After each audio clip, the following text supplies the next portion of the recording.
أعوذ بالله من الشيطان الرجيم. بسم الله الرحمن الرحيم.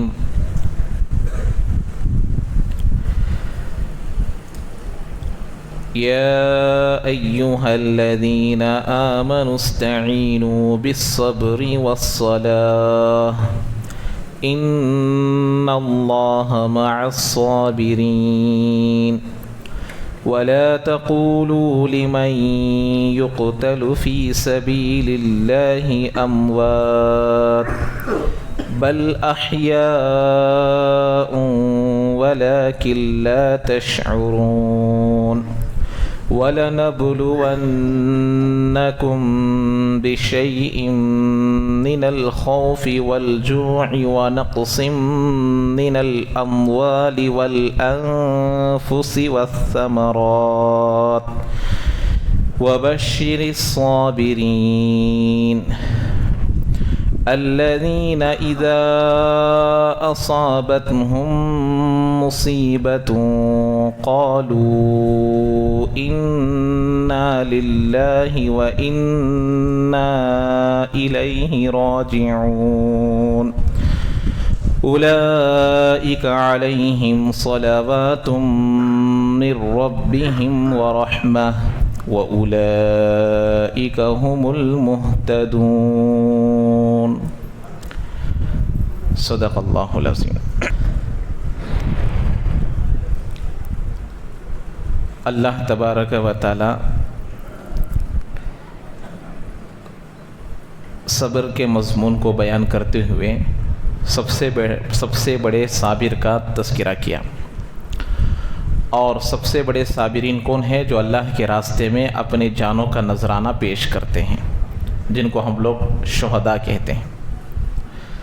تو شہداء کا ذکر پورا ہو گیا، جو کہ صابرین میں سب سے پہلے درجے کے ہیں. اب اس کے بعد جن لوگوں کا صبر کا درجہ ہے ان لوگوں کا ذکر ہے. سب سے پہلے بڑی آزمائش پر صبر کرنے والے شہداء. بڑی آزمائش ہے، وہ اللہ کے راستے میں اللہ کی دین کی دعوت دینے کے لیے گئے تھے، تو وہاں ان کو اپنی جان دینی پڑی. تو یہ سب سے پہلے درجے کے صابرین ہیں. اب اس کے بعد اللہ تبارک و تعالی چھوٹے صابرین کا تذکرہ کر رہا ہے. چھوٹے صابرین سے مراد چھوٹی مصیبتیں. جان سے بڑھ کر کوئی مصیبت ہے تو جان دینے والے بڑے صابرین. تو اب اس جان کے بدلے میں، جان کے علاوہ جو بھی مصیبت آئے گی وہ چھوٹی مصیبت ہے، چاہے وہ کتنی بھی بڑی مصیبت ہو، شہداء کے مقابلے میں چھوٹی مصیبت ہے. تو اسی لیے اب چھوٹی مصیبتوں کا ذکر اور چھوٹی مصیبتوں پر صبر کرنے والے صابرین کا ذکر ہے. اللہ تعالیٰ بڑے صابرین کو کیا درجہ دیا کہ وہ مرے ہوئے نہیں ہیں، وہ زندہ ہے. اللہ تعالیٰ ان کو اس کا اجر و ثواب دیتے ہیں، یہاں تک کہ موت سے ہی جنت کے مزے وہ لیتے ہیں. موت سے ہی کیا کرتے ہیں؟ جنت کا مزہ لیتے ہیں. اس لیے شاہ ولی اللہ محدث دہلوی رحمۃ اللہ علیہ نے فرمایا کہ اللہ تعالیٰ ان کی روحوں کو ایک طوطے کی شکل میں یا ایک پرندے کی شکل میں دے دیتے ہیں، اور وہ پرندہ جو ہوتا ہے پورے جنت کی سیر کرتا ہے، وہاں کے پھلوں کو وہ کھاتے ہیں اور عرش کے نیچے وہ آرام کرتے ہیں. تو بہرحال یہ شہداء کا مقام و مرتبہ تھا. اور شہداء کے لیے خاص ثواب کا تذکرہ کتابوں میں لکھا ہے کہ شہید کو مرنے کے بعد روزانہ شہید کا ثواب ملے گا. روزانہ کتنا بڑا ثواب ہے شہید کا. تو شہداء کو روزانہ اس کا ثواب ملے گا، تو اس لیے وہ ہمیشہ زندہ رہتے ہیں. اب یہاں پر دیکھیے اللہ تبارک و تعالی چھوٹے صابرین کا تذکرہ، چھوٹے مصیبتوں کا تذکرہ. اب آدمی کو اللہ تبارک و تعالی چونکہ آزمائیں گے، دنیا آزمائش کا گھر ہے. لیبلوکم ایکم احسن عملا، اللہ نے کہہ دیا کہ میں تم کو آزماؤں گا کہ تم میں کون اچھے اعمال کر آئیں گے. تو اب یہاں پر اس میں سے کچھ چیزوں کو اللہ ذکر کیا. سب سے پہلے اللہ تبارک و تعالی نے فرمایا کہ وَلَنَبْلُوَنَّكُمْ، کہ ہم تم کو ضرور آزمائیں گے. جیسے ہم بولتے ہیں 100%، 100%. دنیا کا ہر آدمی آزمائش میں مبتلا ہے. آزمائش کے طریقے الگ ہوتے ہیں. آزمائش کے طریقے کیا ہوتے ہیں؟ الگ ہوتے ہیں، ایک ہی طرح نہیں ہوتے. ایک آدمی کو جیسے آزمائیں گے اللہ ویسے ہی دوسروں کو آزمانا ضروری نہیں. ہر ایک کی آزمائش ہر ایک کی الگ رہے گی. تو اللہ تبارک و تعالیٰ نے کہا کہ ہم تم کو ضرور آزمائیں گے. اب ہو سکتا ہے کہ بندے کو یہ ایک گرا لگے، ڈر ہو جائے کہ بھئی اللہ آزمائیں گے، اللہ کی بات تو جھوٹی نہیں ہو سکتی. ڈر جائے گا آدمی، بندہ خوف کھائے گا. تو اللہ نے اس خوف کو ہلکا کرنے کے لیے، اس ڈر کو کم کرنے کے لیے دوسرے لفظ میں تسلی بخش ایک لفظ لے کر آئے، بِشَيْءٍ. اس کو بِشَيْءٍ کا مطلب کچھ آزمائیں گے، بہت نہیں، کچھ آزمائیں گے. اب وہ آزمانے کا طریقہ، وہ آزمانے کی مقدار وہ اللہ کو معلوم، کس کو کتنا آزمانا، کس کا ایمان کتنا ہے ویسا آزمائیں گے. کون اللہ کا جتنا قریب ہوگا اللہ اس کو ایسے آزمائیں گے، ہر ایک کو نہیں آزمائیں گے. اب یہاں پر جو عربی کے گرامر کے اعتبار سے دیکھا جائے تو یہ نون مشددہ، یہ جو نون مشددہ آتا ہے یہ جب فعل کے ساتھ مل کر آتا ہے تو تاکید کا معنی آتا ضرور. اب یہ ضرور کے لفظ کو دیکھ کر کئی مومن ڈر نہ جائے، کئی میرے بندے ڈر نہ جائے، تو اللہ نے اس خوف کو کم کر دیا. کیا کیا؟ بِشَيْءٍ، کچھ آزمائیں گے. اب کیا کیا چیزیں مرکزی طور پر، خاص طور پر جن میں ہر آدمی مبتلا ہوتا ہے ان کا تذکرہ اللہ یہاں کر رہے ہیں. سب سے پہلے اللہ نے فرمایا من الخوف، ہم تم کو آزمائیں گے خوف سے.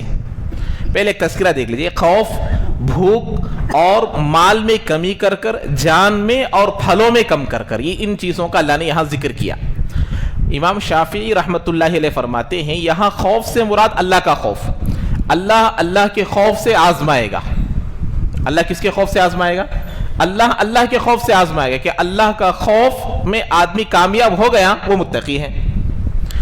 دوسرا ہے جو، یہ ہے بھوک. عربی میں جو بولتے ہیں بھوک کو. اللہ بھوک سے آزمائے گا کا مطلب ہے اللہ روزوں سے آزمائے گا. گرمی کے زمانے میں، شدید گرمی کے زمانے میں روزہ آ گیا، رکھتا نہیں رکھتا، یہ بھی ایک آزمائش ہے. وَنَقْسٍ مِّنَ الْأَمْوَالِ، مال میں کمی ہوگی، زکوٰۃ دے رہے ہیں، اب مال کم ہو رہا، زیادہ ہو رہا، کم ہو رہا، تو مال کی کمی سے اللہ آزمائیں گے. زکوٰۃ دیتا کہ نہیں دیتا، پلاٹا ہے، پراپرٹی ہے، سونا ہے، چاندی ہے، اب کیش نہیں ہے دینے کے لیے، اب دیتا کہ نہیں دیتا. اب مسئلہ کیا ہے؟ زکوٰۃ دینے کے لیے آدمی کے پاس کیش نہیں ہے، اصل چیز سے نکالو. سونے کی چاندی سونے سے نکالو، چاندی کی زکوٰۃ چاندی سے نکالو، تو اللہ آزمائیں گے. کیش سے نکالنا، بدل سے نکالنا بھی جائز، لیکن اصل کی زکوٰۃ اصل سے نکالنا افضل ہے. تو اب میرے پاس کیش نہیں ہے تو کچھ سونے کو بیچ کر جو رقم آئے گی اس سے میری زکوٰۃ کو نکالنا. تو اللہ مال کو کم کریں گے، اس سے زکوٰۃ مراد ہے. والانفس سے کیا مراد؟ اللہ بیماریاں دیں گے. اور بسا اوقات باپ کے سامنے بیٹے کا انتقال ہو گیا، باپ کے سامنے بیٹی کا انتقال ہو گیا، چھوٹے چھوٹے ننھے بچوں کا انتقال ہو گیا، آزمائیں گے اللہ. اس لیے کہ یہ جو آیت نازل ہوئی جب صحابہ کے سامنے بدر اور احد کا معرکہ سامنے تھا، اب صحابہ کو جانا تھا، واپس آتے نہیں معلوم. اور دوسری بات یہاں سب سے بڑی بات اللہ کی جانب سے حکمت ہے، اللہ حکیم ہے. فعل الحکیم لا یخلو عن الحکمہ، حاکم کا کوئی کام کوئی بات حکمت سے خالی نہیں ہوتی. تو اللہ نے یہ آیت پیش کر کر مسلمانوں کو، صحابہ کو، اولیاء کو، تابعین کو، تبع تابعین کو تسلی دے رہے ہیں. ایک مصیبت آنے والی ہے، اس کا انفارمیشن پہلے سے ہی مل گئی، تو جب وہ آتی ہے تو اتنا بھاری نہیں دکھتی. سمجھ میں آ رہی بات؟ کوئی مصیبت آنے والی ہے، پہلے ہی الرٹ کر دیا گیا، پہلے ہی بتا دیا گیا. اب جب وہ مصیبت آتی ہے تو لوگوں کو اتنا بھاری نہیں معلوم ہوتی. وہ مصیبت اچانک آ گئی تو آدمی کو وہ مصیبت بھاری معلوم ہوتی ہے. تو اسی لیے امام شافعی رحمۃ اللہ علیہ فرماتے ہیں کہ یہاں پر اللہ تعالیٰ لوگوں کے لیے مصیبتیں آنے سے پہلے مصیبتوں کا تذکرہ کر دیا تاکہ ہر مومن اس مصیبت کا سامنا کر سکے اللہ پر بھروسہ کرتے ہوئے. اس لیے اللہ نے فرمایا اب یہاں جانو، ہمارے آنکھوں کے سامنے ہمارے کوئی چلے جائیں گے، تو یہاں پر آدمی صبر، بتایا نا صبر کب کرنا ہے؟ عند صدمۃ الاولی، مصیبت پہنچتے ہی صبر کرنا. ورنہ مصیبت آنے کے کچھ دنوں کے بعد، مصیبت آنے کے کچھ گھنٹوں بعد، مصیبت آنے کے کچھ لمحوں بعد ہر ایک صبر کرتا ہے. کسی کا چھوٹا ننھا سا بچہ پیدا ہو گیا، اب وہ خدا نخواستہ اگر وہ انتقال کر گیا، اب صبر کرنا. حضرت ابراہیم علیہ رضی اللہ تعالیٰ عنہ, اللہ کے نبی کے بیٹے انتقال کر جا رہے ہیں, اللہ کے نبی رو رہے ہیں, العینان تدما, آنکھیں رو رہی ہیں, پانی سے بھر گئے ہیں. صحابہ نے پوچھا اللہ کے نبی آپ بھی روتے ہیں, آپ بھی روتے ہیں؟ تو اللہ نے کہا ہاں میں بھی روتا ہوں, میں بھی انسان ہوں, میں بھی روتا ہوں, لیکن میں رضا بالقضاء, اللہ کے فیصلے پر راضی ہوں.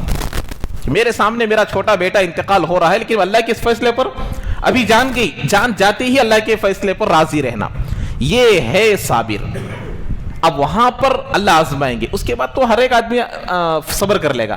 مصیبت آنے کے کچھ لمحوں بعد, کچھ گھنٹوں بعد ہر ایک آدمی صبر کر لیں گے. حضرت ابراہیم علیہ, تو اسی لیے اللہ نے جذبات کا بھی خیال رکھا. وہ ان کنٹرول جو رونا آتا ہے, آدمی کا کسی کا قریب والا انتقال ہو گیا, باپ بیٹا انتقال ہو گئے, تو اب آدمی کو ان کنٹرول رونا آتا ہے, لیکن اس وقت میں زبان سے کوئی ایسا جملہ نہیں نکالتا جو اللہ کی شان کے خلاف ہو. یہ ہے حقیقی صابر کہ بھئی میرا بیٹا انتقال ہوگا, میں اللہ کے فیصلے پر راضی ہوں. اب یہاں پر اسی کو بتایا جا رہا, دیکھو یہ جدائیگی عارضی ہے, تکلیف فانی ہے. یہ جدائیگی, میرا بیٹا میرے سے جدا ہو رہا, یہ جدائیگی کیا ہے؟ یہ عارضی ہے. اور یہ تکلیف فانی ہے, تکلیف ہمیشہ نہیں رہے گی, تکلیف چلے جائے گی. جیسے خوشی ہمیشہ نہیں رہتی, ایسے تکلیف بھی ہمیشہ نہیں رہتی. اس لیے ایک بادشاہ نے اپنے وزیر سے کہا مجھے کوئی ایسا جملہ یہاں بڑا سا لکھ کر لگا دو جس کو میں دیکھ کو اپنے آپ میں کنٹرول میں رکھ سکوں. غم میں دیکھوں تو خوشی ہو جائے, خوشی میں دیکھوں تو غم میں ہو جاؤں, زیادہ جوش میں دیکھوں تو قابو میں آ جاؤں. تو وزیر نے کیا لکھا؟ یہ وقت بھی چلا جائے گا. وزیر کیا لکھا؟ یہ وقت بھی, فل جوش آ گیا, خوشی آ گئی. اب وہ بورڈ کو دیکھ لیتا تھا بادشاہ, یہ وقت بھی چلا رہی, یہ خوشی ہمیشہ نہیں بھئی جاتی, کنٹرول میں آ جاتا آدمی. غم آ گیا, وہ دیکھ لیتا, یہ وقت بھی چلا جائے, غم ہے پھر جاتا نا. تو یہ اللہ کے فیصلوں پر جو آدمی راضی رہتا وہ خوشی کو خوشی نہیں سمجھتا, غم کو غم نہیں سمجھتا.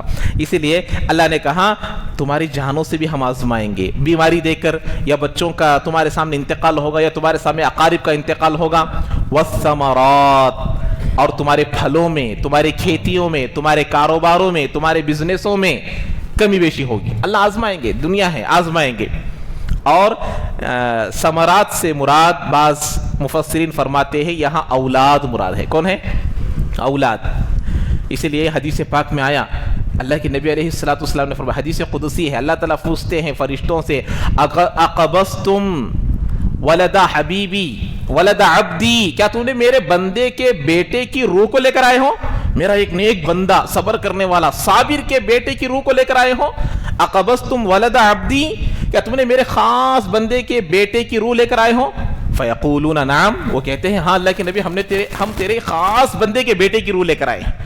تو اللہ تعالیٰ اس کے بعد پوچھتے ہیں, پھر دوبارہ لفظ پوچھتے ہیں اقبضتم ثمرۃ قلبی, کیا تم نے میرے اس کے دل کے پھل کو لے کر آئے کیا؟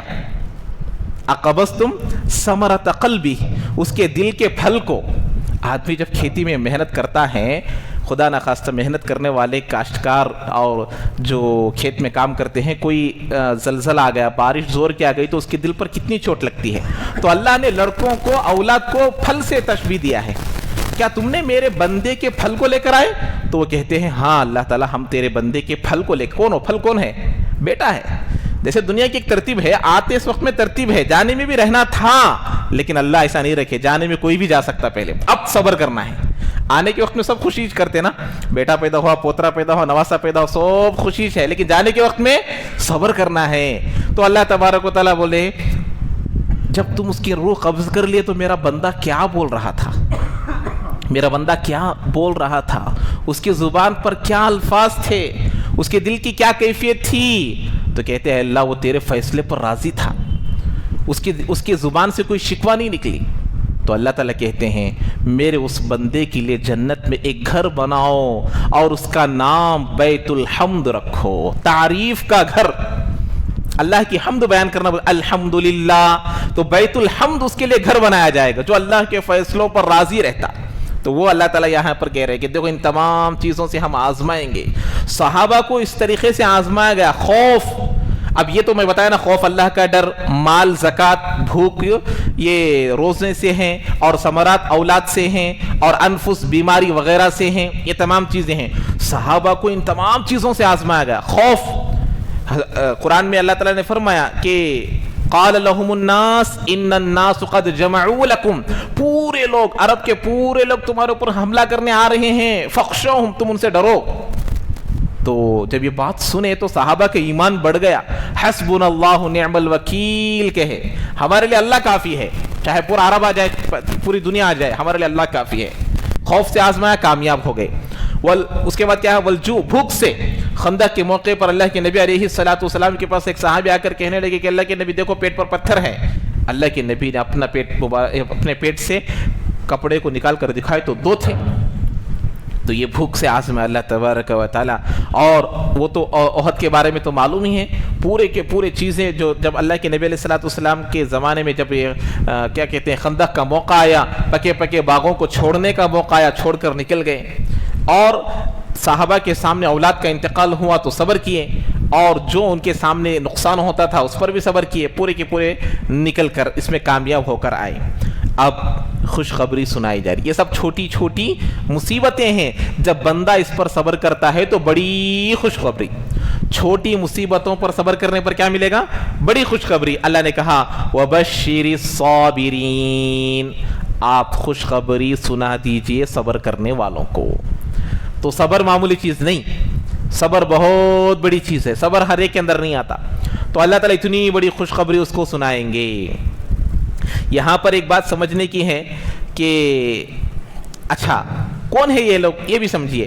الذین اذا اصابتهم مصیبہ، صابرین کون؟ یہ مصیبتیں تو آئیں گی، لیکن یہ مصیبتیں آنے کے وقت میں کیا کرنا، یہ مصیبت کے وقت میں نبی کا کیا عمل، اللہ کا کیا حکم، اس کو بیان کیا جا رہا۔ کون ہے یہ؟ الذین اذا اصابتهم مصیبہ، جب ان کو کوئی تکلیف پہنچتی ہے، کوئی مصیبت پہنچتی ہے تو کہتے ہیں قالوا انا للہ وانا الیہ راجعون، یہ ان کا جملہ ہوتا ہے۔ اس کو استرجاع بولتے ہیں، عربی میں کیا بولتے ہیں؟ استرجاع بولتے ہیں۔ استرجاع کے معنی اسی کو کہتے ہیں۔ کیا ہے؟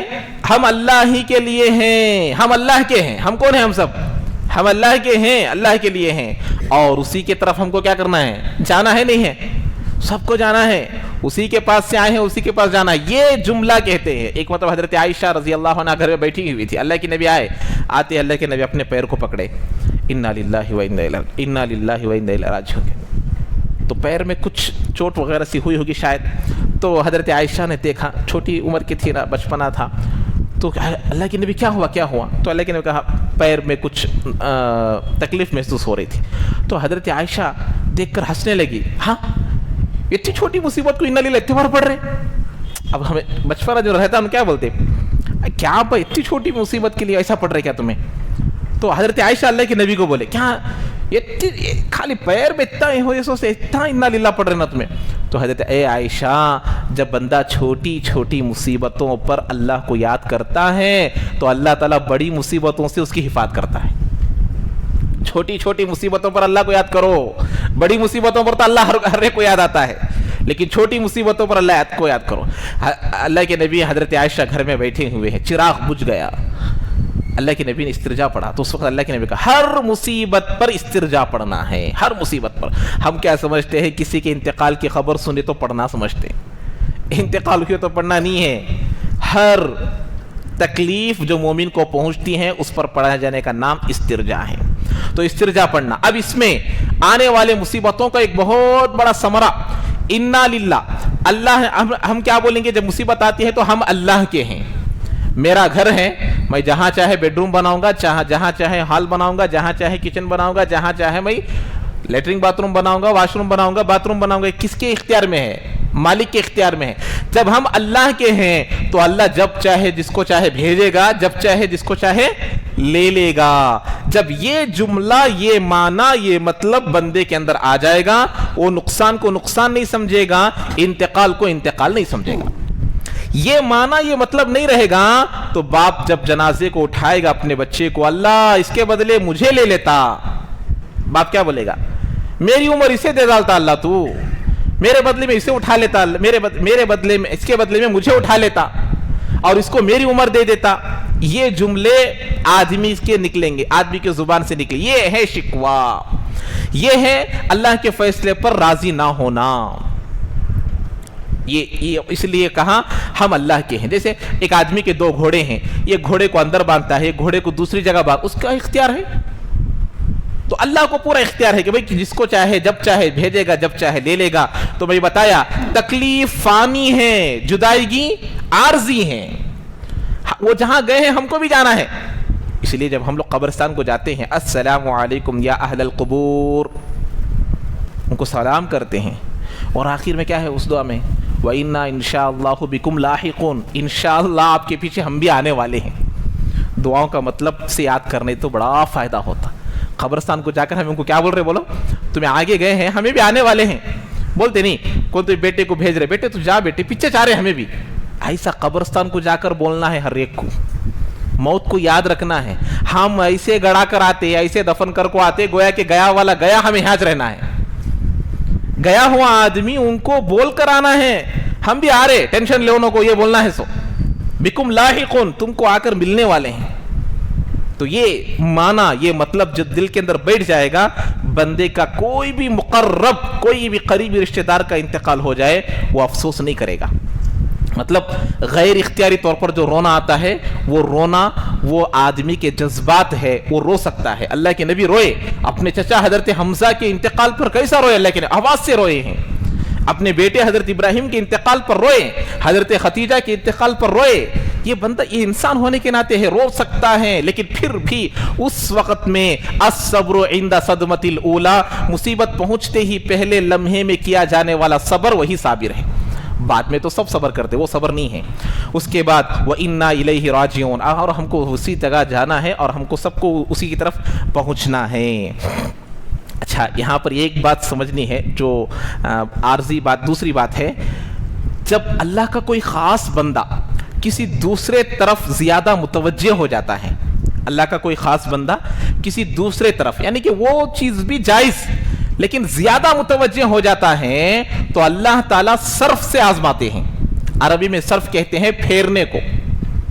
میری توجہ زیادہ ایک طرف ہو گئی تو اللہ تعالیٰ اپنے خاص بندوں کو اپنے طرف کھینچتے ہیں, اپنے طرف پلٹاتے ہیں. اس کو بھی آزمائش کہتے ہیں. یہ آزمائش کتابوں میں لکھا ہے.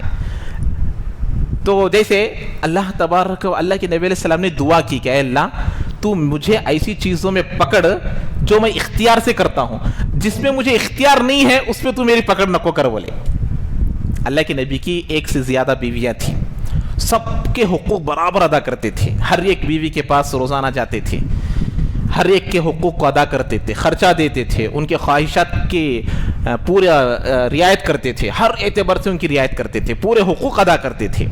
ہر ایک کی محبت برابر تھی, لیکن دلی رجحان زیادہ حضرت عائشہ کی طرف تھا. ایک باپ کے 2 بیٹے ہیں, 2 ہی بیٹے, 5-10 تو نہیں ہے پہلے جیسا, 2 ہی ہیں. ان دونوں میں سے باپ ایک کو زیادہ محبت کرتا ہے. وہ محبت کہاں سے, تو خرید کو لائے, کیا خرید کو لائے ہیں, کہاں سے آئی, وہ آٹومیٹک آ جاتی. بھئی یہ بڑا بیٹا کو تو مجھے بہت پسند, بس بعض لوگ چھوٹے بیٹوں کو بہت پسند کرتے. دونوں بیٹے کیا ایک کو دشمنی کر رہا باپ, نہیں, اسے بھی محبت ہی, اسے بھی محبت ہی, لیکن ان دونوں کی محبت میں کچھ فرق ہے. اسے بولتے ہیں غیر اختیاری محبت, غیر اختیاری محبت. تو اللہ کے نبی نے دعا کی کہ اے اللہ ولا تاخذنی, مجھے ایسی چیزوں میں نہ کو پکڑ اللہ جس میں مجھے اختیار نہیں ہے. تو اللہ کے نبی حضرت عائشہ کی طرف زیادہ رجحان ہوتا تھا, زیادہ محبت کرتے تھے. تو اللہ تبارک و تعالی صرف سے یہاں پر آزمایا اللہ کے نبی علیہ السلام کو. واقعہ افک پیش آیا جو سورہ نور میں آئے گا. حضرت عائشہ پر تہمت لگائی گئی. اللہ کے نبی علیہ السلام حضرت عائشہ سے اتنی محبت کرتے تھے, جب وہ گھر کو جانے کی اجازت مانگتی تو اللہ کے نبی محبت کے باتیں کر کر ٹالنے کی کوشش کرتے تھے. میں امی ابا کے گھر کو جاتا ہوں بولے تو ٹالنے کی کوشش کرتے تھے. جو میاں بیوی پیار محبت کے ساتھ رہتے, شوہر بھی بے چین رہتا بیوی جانے کے بعد, بیوی بھی ماں باپ کے گھر میں بھی بے چین رہتی. جن کا رشتہ محبت اچھی رہتی, جن کی محبت اچھی نہیں رہتی, شوہر انتظار میں رہتا کب جاتی کی ماں نے وہ کو.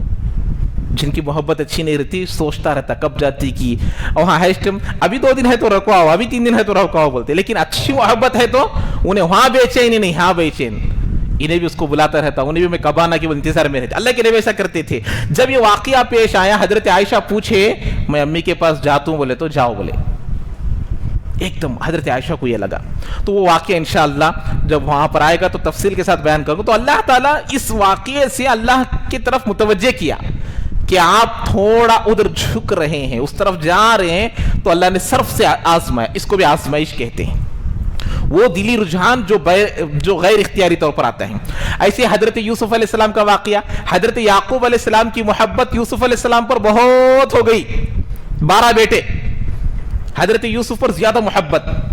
اب یہ محبت سے اللہ تعالیٰ تھوڑا ہٹانا چاہا کہ میرے طرف آ جاؤ, تو اللہ نے آزمایا, حضرت یوسف کو جدا کر دیا, کئی سالوں کے لیے جدا کر دیا, تاکہ کیا کرے, میرے طرف کھینچے. تو اس کو بھی کہتے ہیں صرف. تو بسا اوقات اللہ تعالیٰ جدائیگی سے لیتے ہیں, بسا اوقات اللہ تعالیٰ انتقال سے آزمائش لیتے ہیں کہ اس کو ہمیشہ کے لیے اٹھا لیتے ہیں, بسا اوقات کچھ وقت کے لیے اٹھا لیتے ہیں. تو یہ آزمائشیں یہاں پر بیان کیا, اس کو کیا بولتے ہیں, صرف سے آزماتے ہیں. اور دوسری بات دیکھیے, جب بندے کا دل ٹوٹتا ہے, جب بندے کا دل اللہ کے لیے ٹوٹتا ہے تو اللہ اس دل میں آتے ہیں. اس لیے اللہ نے فرمایا انا عند المنکسرۃ القلوب, میں ٹوٹے ہوئے دلوں میں رہتا ہوں. اللہ تعالیٰ غم میں ٹوٹے ہوئے دل سے جتنا ملتے ہیں اتنا خوشی میں نہیں ملتے, خوشی میں نہیں ملتے. اسی لیے بس ہمیشہ دیکھیے, ہم لوگ اللہ کے لیے ٹوٹنا ہے. کس کے لیے ٹوٹنا ہے, اللہ کے لیے ٹوٹنا ہے. 2 چیزیں یاد رکھیے, ایک ہے ہوا, ایک ہے ہدا. یاد رکھیں گے انشاءاللہ. ہوا بولتے ہیں خواہشات کو, ہدا بولتے ہیں ہدایت. خواہش دنیا میں ہوتی ہے, ہدا آسمان سے آتی ہے. ان 2 چیزوں سے اللہ ہر ایک کو آزمائے گا.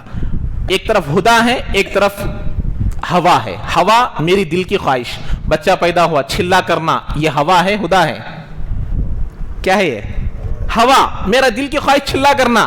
اللہ بول رہے عقیقہ کرو, نبی بول رہے عقیقہ کرو. ہدا اور ہوا میں کیا ہوگا, اپوزٹ آئیں گے, دونوں میں ریس ہوگی.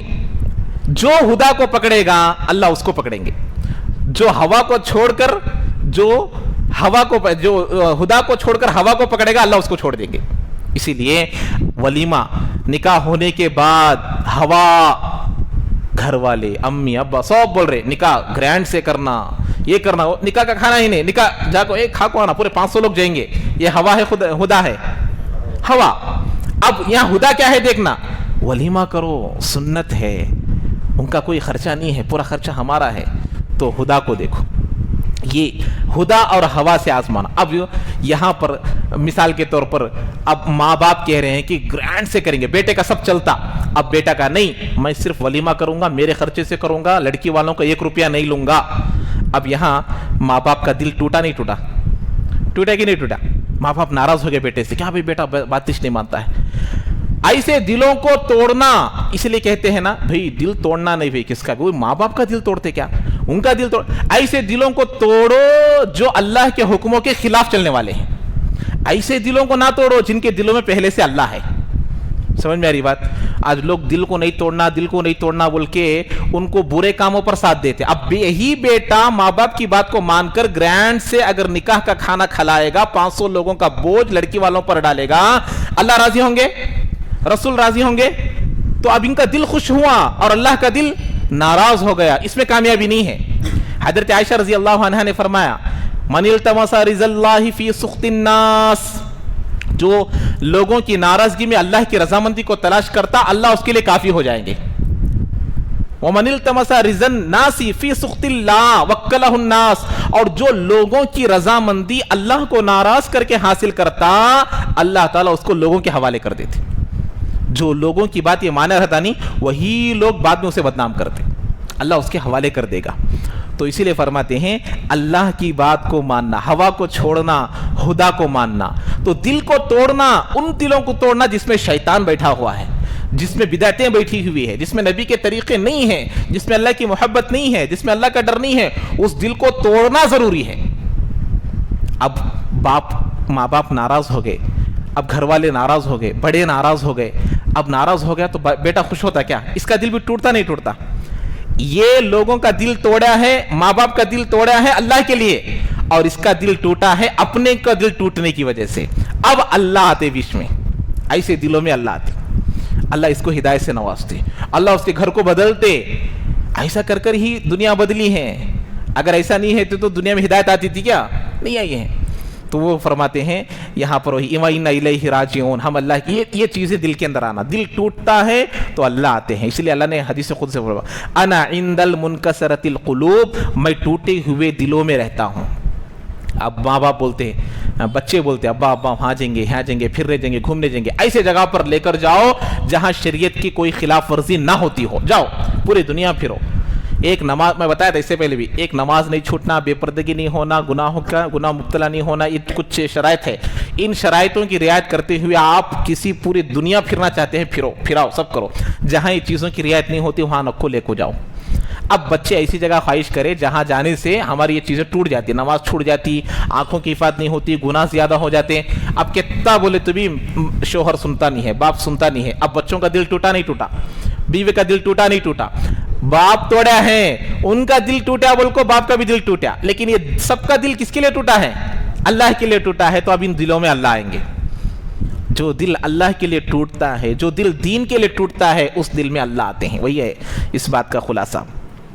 اس کے بعد یہاں پر اللہ آزمائیں گے جو کہہ رہے ہیں نا، وَلَنَبْلُوَنَّكُمْ. ہم کسی ڈاکٹر کے پاس جاتے ہیں، اللہ تعالیٰ اپنے بندوں کو زیادہ آزماتے ہیں، اپنے محبوبوں کو زیادہ آزماتے ہیں، اپنے خاص بندوں کو زیادہ آزماتے ہیں. ہم کسی ڈاکٹر کے پاس جاتے ہیں تو اب ہم خاص پیشنٹ ہوئے، باہر والے وہ اس کا پیشنٹ ہے کیا؟ وہ نہیں ہے. جو اس کے پاس جا کر ایڈمٹ ہو گیا، جو وہاں پر جا کر بل باندھ کر اندر چلا گیا، وہ اب اس کا خاص پیشنٹ ہو گیا. اب وہ اس کو جتنا فوکس دے گا دوسروں کو دے گا نہیں دے گا.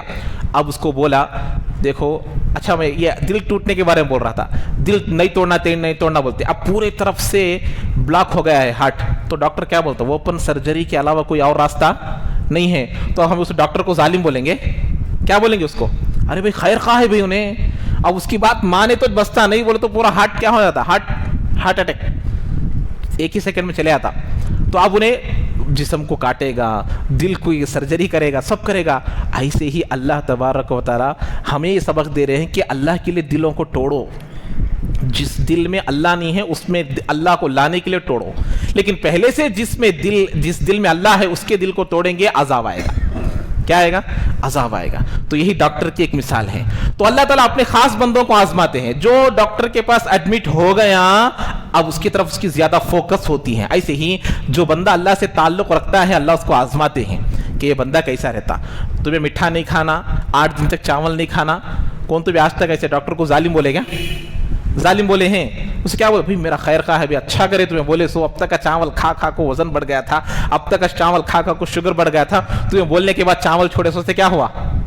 بولتے ہی بینیفٹ نہیں معلوم ہوتا، اس کی بات پر عمل کرنے کے بعد فائدہ معلوم ہوتا، بینیفٹ معلوم ہوتا. تو ایسے ہی جو بندے مصیبتوں پر کہتے ہیں، جیسے ڈاکٹر کو پورا کرنے کے بعد اسے کیا بولتے؟ ویلکم، تھینکس بولتے نہیں بولتے؟ بھئی آپ کا شکریہ بھائی، ارے تیرا جسم کاٹ ڈالا ہے، دل نکال کو باہر نکال لیتے ہیں، تھینکس بولتے ہیں نا اسے. ارے بھئی اچھا کام کرے ابھی بولے، اس سے بولتے ہیں. ظالم بولتے کیا اسے؟ نہیں بولتے. تو ایسا یہ ہے، اللہ تعالیٰ آزماتے ہیں. اللہ آزمائیں گے تو یہ تمام چیزیں ہم کو ملیں گی. اور اس کے بعد دیکھو ایک علامہ اقبال رحمۃ اللہ علیہ کا ایک شعر بار بار یاد آتا ہے دل کے ٹوٹنے کے بارے میں. حضرت کے اشعار بڑے عجیب اشعار. تو وہ اشعار کیا ہیں؟ تو بچا بچا کے نہ رکھ اسے، تیرا آئینہ ہے وہ آئینہ. مجھے اشعار زیادہ یاد نہیں ہوتے اس لیے میں تو بچا بچا کے نہ رکھ اسے، تیرا آئینہ ہے وہ آئینہ. کہ شکستہ ہو تو عزیز تر، شکستہ ہو تو عزیز تر ہے نگاہیں آئینہ ساز میں. یعنی کہ اس دل کو ٹوٹے بغیر حفاظت سے رکھنے کی کوشش نکو کرو. اس شعر کا مطلب ہے کہ اس دل کو ٹوٹے بغیر، یہ دل ٹوٹنے کے لیے ہی ہے. کس کے لیے؟ اللہ کے لیے ٹوٹنے کے لیے ہے، دنیا کے لیے، دنیا کی محبت کے لیے ٹوٹنے کے لیے نہیں. تو اللہ میں تو بچا بچا کے نہ رکھ اسے، تیرا آئینہ ہے یہ آئینہ. تو اسے یہ آئینہ ٹوٹتا نہیں ٹوٹتا، گر گئے تو ایسے رہتا کیا؟ ٹوٹتا ہو. تو اس دل کو ٹوٹے بغیر رکھو نکو، اسے اللہ کے لیے ٹوٹنے دو. کیوں؟ اس لیے کہ شکستہ ہو تو عزیز تر ہے. یہ دل ٹوٹیا تو زیادہ معزز ہیں کس کے پاس؟ دلوں کو بنانے والے کے پاس. اور وہ کون ہے؟ وہ کون ہے؟ اللہ ہے. یہ علامہ اقبال رحمۃ اللہ علیہ کا شعر ہے. اب ان کے لیے خوشخبریاں، ایسے صابرین کے لیے، ایسا صبر کرنے والوں کے لیے اللہ کے جانب سے بڑی خوشخبری آ رہی ہے. کیا ہے؟ اولئک علیہم صلوات من ربہم ورحمہ. ایسے صابرین کے لیے یہاں اسی آیت میں 3 انعامات کا ذکر، یہاں ایک گزرا، ٹوٹل 4 انعامات. اتنے انعامات اللہ کسی کو بیان نہیں کیے، لیکن صبر کرنے والوں کو. صبر کیا ہے بتایا نا میں؟ اللہ کا ذکر کرنا، اللہ کا شکر کرنا، ناشکری سے بچنا. اللہ کو یاد رکھنا، اللہ کا شکر ادا کرنا، ناشکری سے بچنا. یہ 3 چیزیں آ گئی، وہ کامل مومن ہے. یاد رکھیں گے؟ ایک تو اللہ کو یاد رکھنا، اللہ کا ذکر، دوسرا شکر کرنا، تیسرا ناشکری سے بچنا. یہ 3 چیزیں پورے دین کا خلاصہ ہے. جس کے اندر یہ 3 چیزیں آ گئی وہ کامل مومن بنے گا انشاءاللہ. تو اب اس کے لیے ایک تو یہاں پر اللہ نے فرمایا ان اللہ مع الصابرین، اللہ صبر کرنے والوں کے ساتھ رہے گا. یہ پہلا انعام. اس کے بعد دوسرا انعام، ان پر صلاۃ، درود ہے. صلاۃ واحد سنگلر، صلوات پلورل. ان پر دروداں، ہمارے اردو میں بولے کیا بولنا؟ ان پر دروداں. کن پر؟ کن پر؟ اب بولو بھائی. صبر کرنے والوں پر. ایک اللہ ان کے ساتھ رہے گا اور ان پر دروداں، اور ورحمہ، اور ان پر کیا ہے؟ رحمت بھی ہے، اللہ کے جانب سے رحمت ہے. 3 ہو گئے. اللہ ان کے ساتھ رہے گا اور ان پر دروداں اور ان پر رحمت. وَأُولَئِكَ هُمُ الْمُهْتَدُونَ، یہی لوگ ہدایت پر ہیں. اللہ کے جانب سے سرٹیفکیٹ مل گئی. یہ کس پر ہے؟ کس پر ہے؟ یہ لوگ ہدایت پر ہیں. تو یہ صبر کرنے والے ہی ہدایت پر ہوتے ہیں. جو صبر نہیں کرتا وہ ہدایت پر نہیں ہوتے. تو ہمارے لیے ضروری ہے کہ ہم ہر اعتبار سے ہر آنے والی مصیبت پر کیا کرنا ہے؟ صبر کرنا ہے. صبر کے ساتھ جو رہے گا وہی کامیاب ہو سکتا ہے. اب یہاں سے پہلے نمبر 1 درجے کے صابرین کون تھے؟ شہداء. اس کے بعد چھوٹے صابرین کا تذکرہ، اس کے بعد چھوٹے صابرین کا انعام. بڑے صابرین کا انعام، چھوٹے صابرین کا انعام. اب اس کی ایک دلیل بیان کر رہے ہیں. اللہ ایک ایگزامپل بیان کر رہے ہیں کہ صبر کرنے والوں کو اللہ کیسا اجر، کیسا ثواب، کیسا درجہ، کیسا ان کا وقار باقی رکھتے ہیں. حضرت حاجرہ علیہ السلام، کس کا آ رہا ہے؟ حضرت حاجرہ رضی اللہ تعالی عنہا، ان کا تذکرہ شروع. تو یہ بڑی صابرہ تھی. کیسی صابرہ تھی؟ اپنے بیٹے کے لیے، اپنے دودھ پیتے بیٹے کو ساتھ میں لے کر اللہ کے فیصلے پر راضی رہے. حضرت ابراہیم لے جا کر چھوڑنے کے لیے تیار ہو گئے. ایسی بستی میں، ایسے علاقے میں، ایسے جنگل میں، نہ پینے کے لیے پانی، نہ کھانے کے لیے کھانا، نہ کوئی درخت. آج ہماری بیویاں کہاں چھوڑ کو آتے؟ ہمیں کہاں چھوڑ کے آتے ہیں ان کو؟ نہیں بھئی، ہمیں اپنے ان کے اماں گھر میں چھوڑ کے آتے نہیں. کہاں جاتے سو؟ کوئی بھی چھوڑتے نہیں، سب بھی نہیں رکھ لیتے سے کیا؟ جاتے نہیں جاتے. تو جانے والے جاتے، چھوڑ کو آنے والے چھوڑ کو آتے.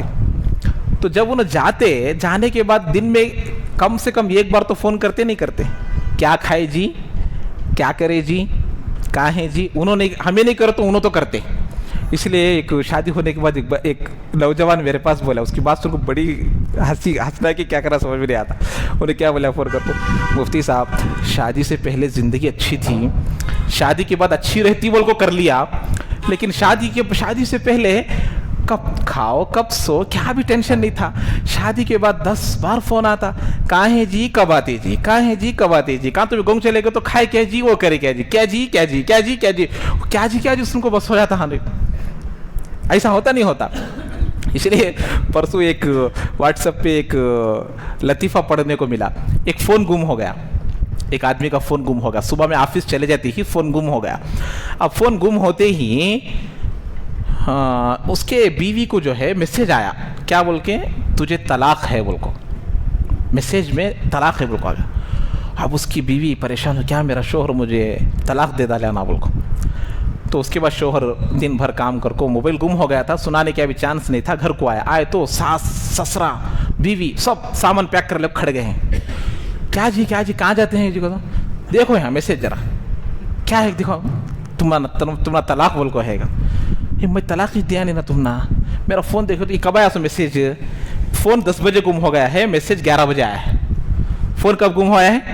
10 بجے. میسیج کب آیا ہے؟ 11 بجے. تو اس کے بعد وہ فون گم ہوئے اس والے کو فون کرے تو فون اٹھایا انہیں. تو اسے بولے اللہ کے بندے فون نہیں تو 10 فون لے لے, لیکن طلاق کا تو کئی کو میسیج بھیجا رہے, واہ میں ہماری زندگی خراب ہونا کیا کروں.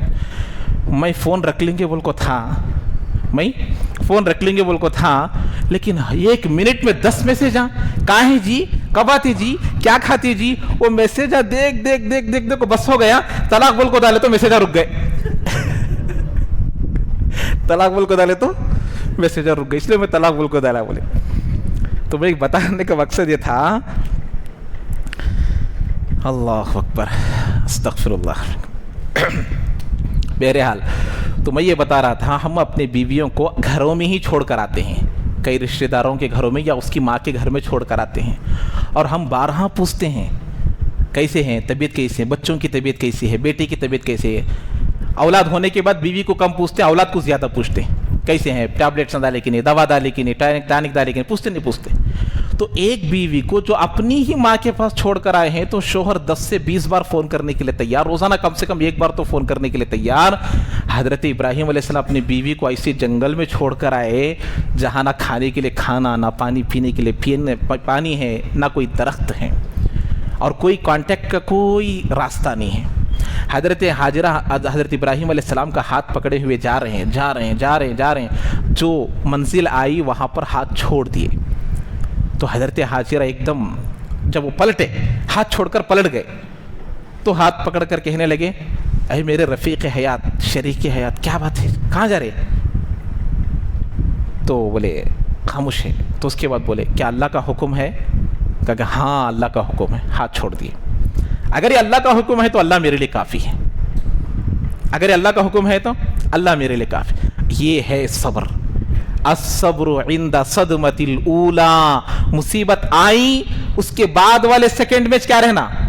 صبر رہنا. گھنٹوں کے بعد, مہینوں کے بعد صبر کرنے کا صبر نہیں. تو جیسے ہی ہاتھ چھوڑے صبر کے کہ اللہ کا حکم ہے تو میں راضی ہوں, آپ جائیے. گئے. جب تک نظر نہیں آ رہے تھے دیکھ رہے تھے. اب اس صابرہ کا ذکر آنے والا ہے. تو انشاءاللہ اگلے پیر کو حضرت حاجرہ رضی اللہ تعالی عنہ کا قصہ پورے طور پر بیان کیا جائے گا, جو کہ بڑی صابرہ ہے انشاءاللہ. سبحان اللہ بحمدہ, سبحانک اللہم و بحمدک, ونشہد ان لا الہ الا انت, نستغفرک و نتوب الیک.